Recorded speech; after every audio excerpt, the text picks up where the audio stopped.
Hello, my dear students. In today's class, I am going to discuss numerical problems on nuclear chemistry. In the previous class, we understood important concepts of nuclear chemistry, so radioactivity and mathematical expression for radioactivity, half-life period, nuclear fusion, fission, mass defect, and binding energy. So these are the concepts we discussed in the previous class. And to extend some more understanding, so we are going to solve some numerical problems today. Before going to solve some numerical problem, I would like to recollect some of the mathematical equations or formulae which is frequently used to solve these numerical problems. Let us see one by one.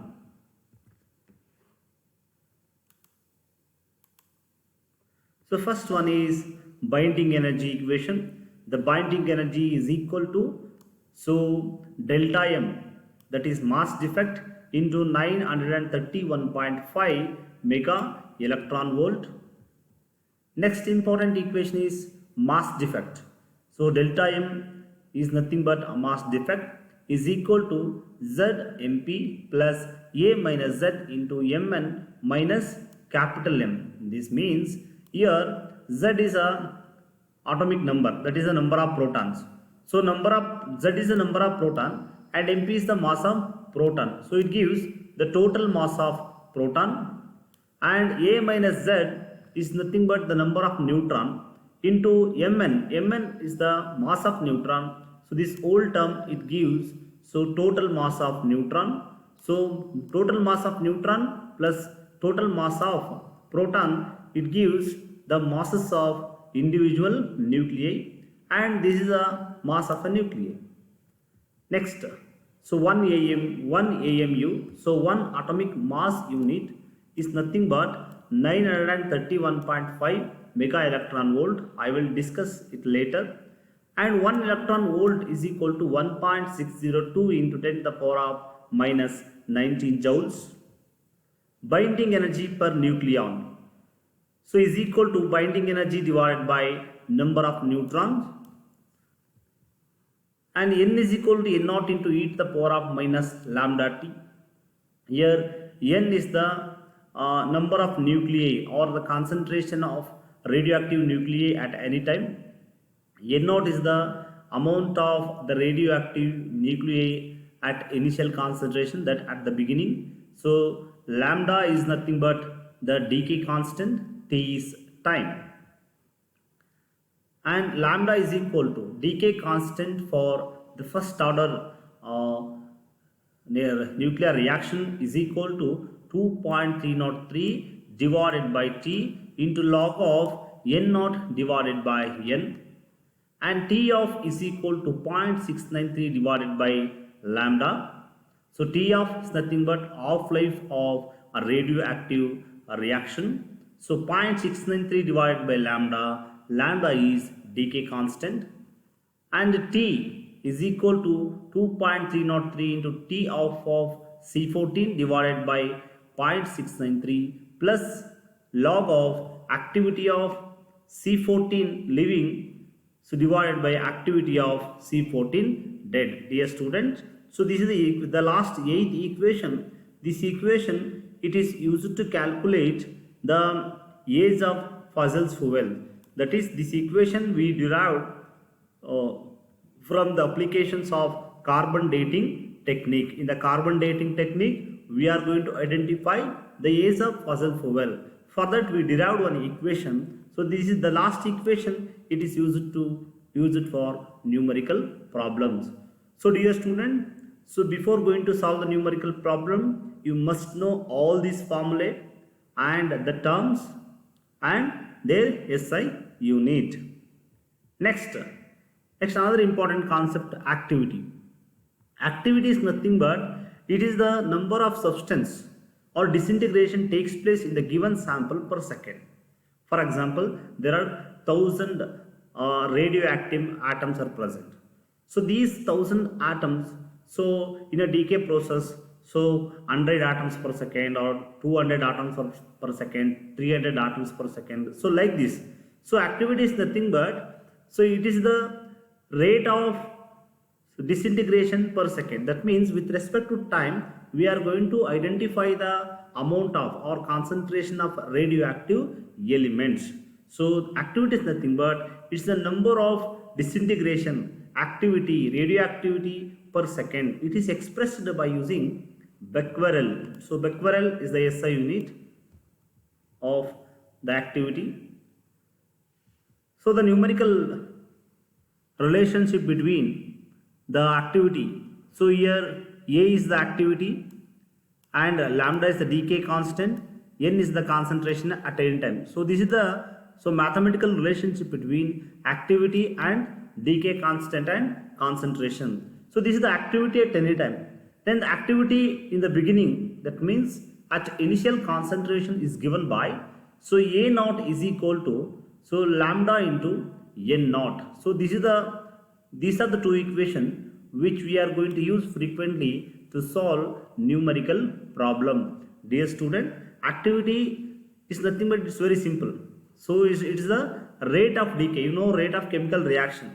So there we express mole per dm cube per second. That means with respect to time, we are going to express the concentration of product or reactant in a chemical reaction. Just like that, in a nuclear reactions, so we are going to express the amount of radioactive substance, the disintegration with respect to time, either in second or minute. So this is called as activity or the rate of decay. So this is the graphical representation of the decay process, that is in the y-axis. So there he has written number of nucleides per second, that is activity versus time. The activity versus time we found, so there is a decrease, exponential decrease in the amount of radioactive substance with respect to time takes place, because we know that radioactivity is a process in which, so the loss of mass, so due to disintegration, that is mass is converted into energy, as a result the amount of substance is gradually decreases. So that's why we are going to get exponentially negative curve, a decrease curve, curve when we draw the graph of activity versus time. And you look at this graph, the knowledge of this graph is useful to understand some of the mathematical expression and to solve the numerical problem as well. So if you look at the graph, in the graph you look at here, n naught is the initial concentration in the beginning. So 100% unreactive radioactive substance is present.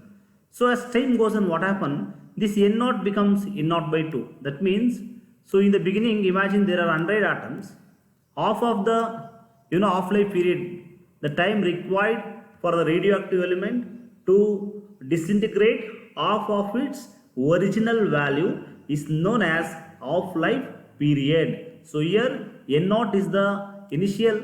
So to become n naught by 2, so it takes some time. That time capital T is called as first half-life.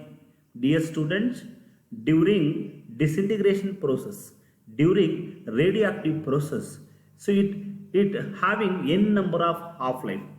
It does not have only one half-life or two half-life. It's going to cross n number of half-life. So to become n naught to n naught by 2, so this is the first half-life, that is T. And this n naught by 2, further it become, what is the half of n naught by 2? N naught by 4. And to become n naught by 4, it takes the time is 2t. This is second half-life of this process. And so n naught by 4. So n naught by 4, what is the half of this n naught by 4? N naught by 8. So to become n naught by 8, so it takes third half-life 3t, like this. So it having n number of half-lives. N number of half-life. That's why it is written as, so t of, 2t of, 3t of, 4t of, like that. And let us consider this figure in which, So beginning there are 80 billion undecayed nuclei. Undecayed, that means so the radioactive process is not started yet. So when the process started, so 0 to 40 minutes, 80 billion nuclei become 40 billion. So that is half of the atoms get reduced. So it take 40 minutes. So 40 minutes, it is the first half-life of that reaction. Then further this 40 billion becomes 20 billion. Then the second half-life is 80 minutes. So that means we take 40 minutes, then again another 40 minutes, the half is reduced. Then you take another 40 minutes to convert 20 billion into its half, that is 10 billion. Dear student, you must understand the meaning of half-life. It's the time required by the radioactive element to reduce half of its original value, that is 80 billion becomes 40. For that it take 40 minutes. Further 40 billion become 20 billion, it take 80 minutes. So next 120. There are three half-life. So there are three half-life. So it has three half-life and 40 minutes is the half-life period. So totally, so in a 120 minutes, so 80 billion convert, okay, 80 billion undecayed atoms convert into 10 billion, so within 120 minutes. So we can, so here there are three terms will come. So one is half-life, so capital T is half-life. So number of half-life, N is the number of half-life, and small t is the total time taken by the radioactive element to disintegrate. So this T is equal to N into T, capital T, half-life.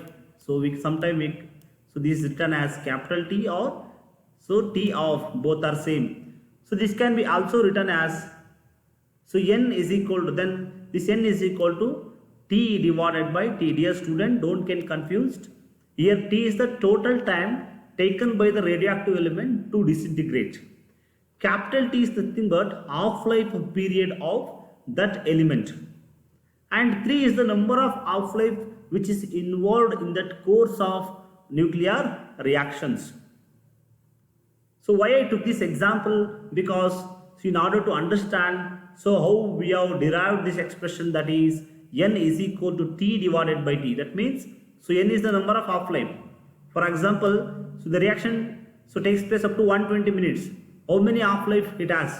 So it can be calculated by 120 divided by 40 gives 3. So the general expression is N is equal to T divided by T. And this is another mathematical expression which gives the relationship between so the mean time. So actually this is a half-life and this is the total time. So the relationship between NT means the concentration at any time, initial concentration N0, and half-life T. So the half-life T of divided by total time. So this is the relation, and we know that T divided by T of is equal to N. So then the new equation is N is equal to N0. So half to the power of N. So frequently we are going to use these mathematical relationship to solve numerical problems. Dear student, in order to solve all the problems, so you must know all the things which I discussed from the beginning. So first I discussed important numerical relation and the meaning of activity, and next I started the relationship between number of half-life, total time taken by the radioactive element, and T of and their mathematical relationship. So in the next class I am going to discuss so the numerical problems one by one.